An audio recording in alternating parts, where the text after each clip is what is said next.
one of the things that happened in that situation that I think is unfortunate is that the democratic process is being completely disrespected in that spectacle you're seeing going on in the UK. You know, they have now had 2 prime ministers in a space of 3 months who were not elected by the electorate, at least as to serve as prime ministers. They were not elected as leaders of the nation, right?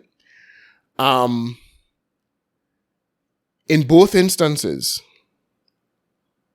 the decision wasn't even taken to the membership of the party to decide who should lead the way. So the electorate didn't vote for them, and the party membership didn't vote for them. The situation with Rishi Sunak being appointed now is even more, I think, disrespectful to the democratic process, because it seems as if, or at least it's been bandied about as if it's fact, that there were deals struck to keep Boris Johnson out of the seat again, because it was clear that the membership wanted him back. Oh, okay. Right? How the situation are not too clear, are not 100% clear on how it operates, but I believe that as long as you clear the threshold of 100 MPs supporting you, then once more than one person can garner more than 100 MPs, then it has to be taken then to the membership of the party, who will then vote of those people who have cleared the 100 MPs threshold, who should lead the party. And they're saying that Boris Johnson was actually at a point in time able to do that. Or at least he was getting close to doing it. And it was felt that once he got to the 100 MP threshold and it was taken to the membership, then he would definitely come back. And apparently there were members of the Conservative Party who were saying, no, they're not having that. Right? And if that happens, they will not be going quietly into the wind. Or into the night, sorry. They will kick up a fuss. In other words, they threatened that there would be chaos if Boris Johnson was reappointed as head of the party and prime minister, by extension, prime minister. I don't know how I feel about that. So the people, now the membership of the Conservative Party is only, as far as I am aware, like 100,000 people, right? Which is not all of Britain. But the Conservative Party was voted in power in 2019. So they are the party at the helm, right? And if you're not going to have a general election, at least the people will have their say by voting in the... So the people who brought them into power right, should be the people who should say decide who we want to lead. Who's going to lead. And they weren't given a chance to. And so you've said to them, fuck you. I know you are Boris Johnson, bro, but we are bright and you are dunce and you're not going to get Boris Johnson. Apparently yesterday, I saw it reported by different news outlets, so it was real. The page on the Conservative Party's website for if you wanted to resign your resignation, it went down because everybody was, serious. Yeah. They were, coming to the website in droves trying to resign the membership of the Conservative Party. But that's a real big and good move they make there, no? Thinking about it. Because then they could play the America game with them. Because you see, we put a minority to lead. And if all they do want this, then all they racist. You understand? They could spin that, put a spin on it now, rather to take away from the fact of the democratic process. You could say, no, all the racist, that's why I don't want him there. I could try, but I don't, first of all, the Conservative, that might have worked for the Labour Party, right? The Conservative Party, they are accustomed, first of all, they are accustomed being called racist, period, right? So I don't know if they would be bothered by that at all. And it would be, and I don't think that sort of criticism coming from Conservative Party to Conservative membership, I don't think that's going to work at all. You're kind of signing a death sentence. That's like the PNM attacking their own supporters, you know what I mean? They're not calling the next side racists now, they're calling their own support racists. I think that'd be problematic. What they seem to have done though, is he seemed, because today, I don't know if you saw, he gave his first address today in front of number 10, and he was heckled. There was some people pulled up, had some big speakers up, started playing a song, something like we will riot, or we want to riot, or something like that. There were people shouting,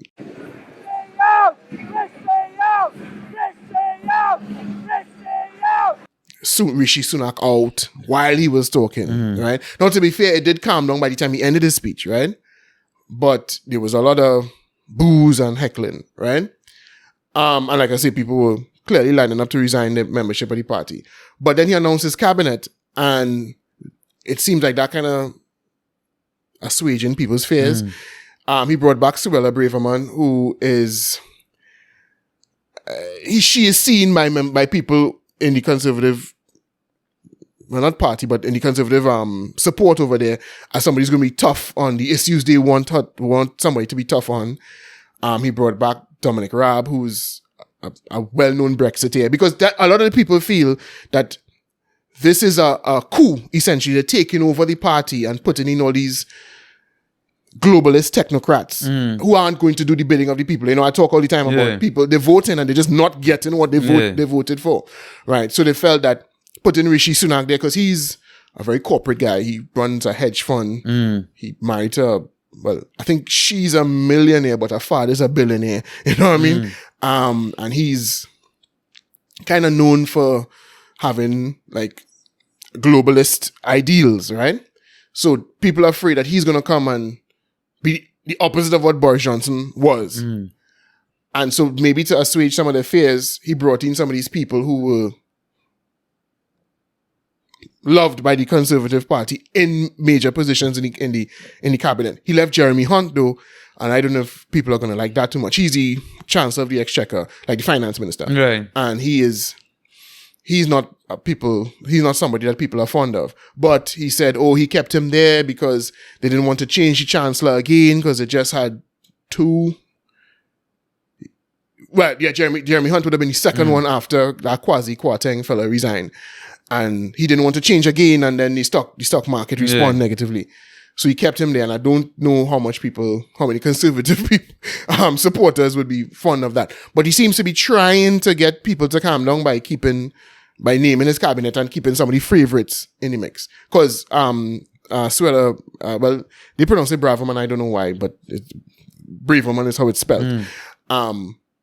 She's the Home Secretary, so she has a very high position, and she apparently has a lot of support amongst conservative supporters. But the whole process of how they've kind of maneuvered who they want into the position, I think that's something we have to be very, very careful. Because you could see that in the next couple of years. You could begin, because once you give politicians, my opinion has always been, listen, if somebody is an elected official, the bar to remove them has to be like extremely high. So in my opinion, only two things. One, if they commit a serious crime, or two, if they're credibly accused of corruption.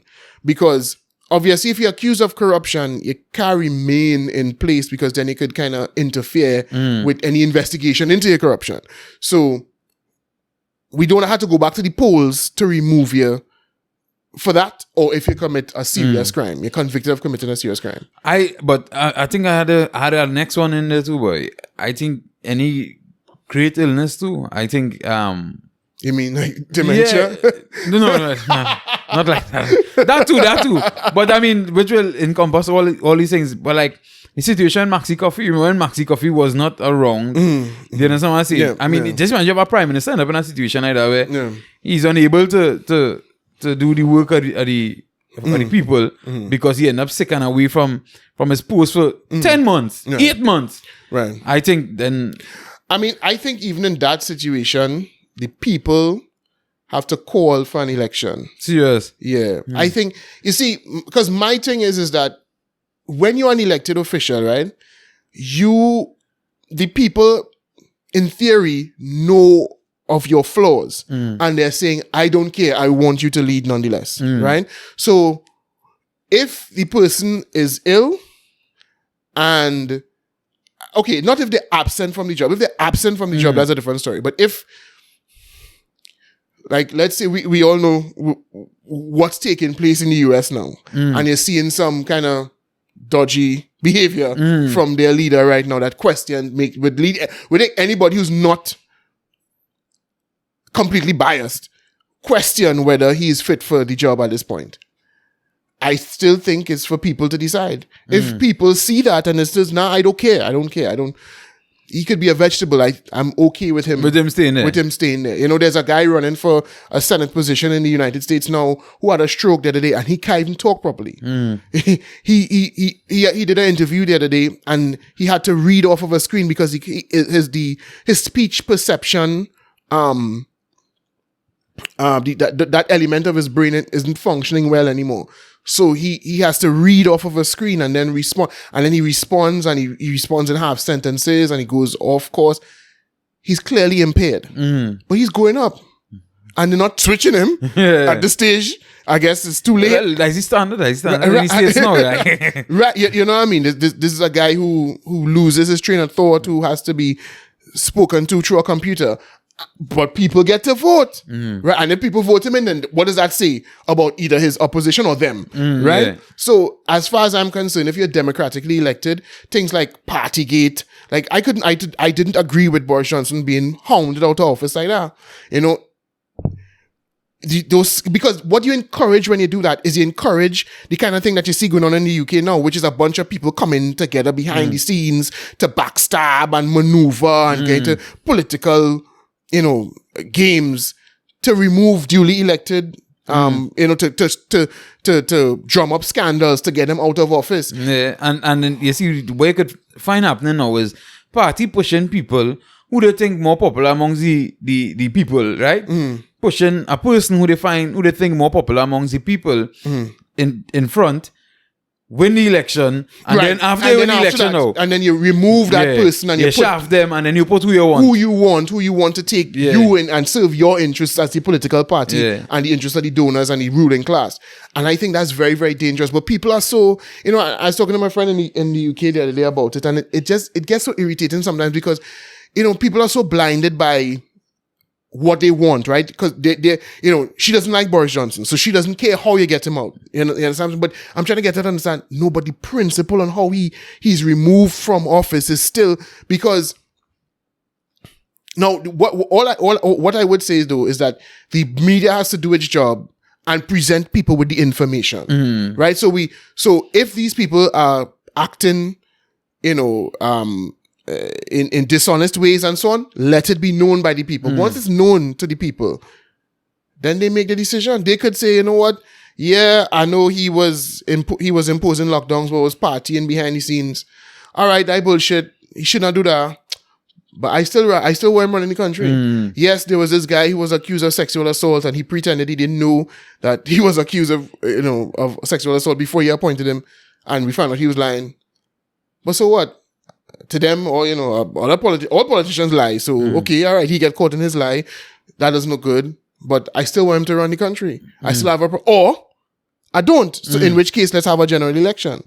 You understand what I'm saying? So, now, if it is that the membership, like MPs, are being hounded by their constituents, then yeah, and they are now saying, okay, well, the constituents are saying to me, Boris, no, you know, nobody's confident in your leadership anymore, and the MPs, and there's this groundswell of opposition to his role there, and then they take it to the membership, and then the membership vote: is this man, does he still have our confidence or not? And if not, then you remove him. But it can't just be that these people are allowed to do their little deals behind closed doors and decide, well, all right, yeah, the people vote for this man, but we're going to push you out and put in who we want.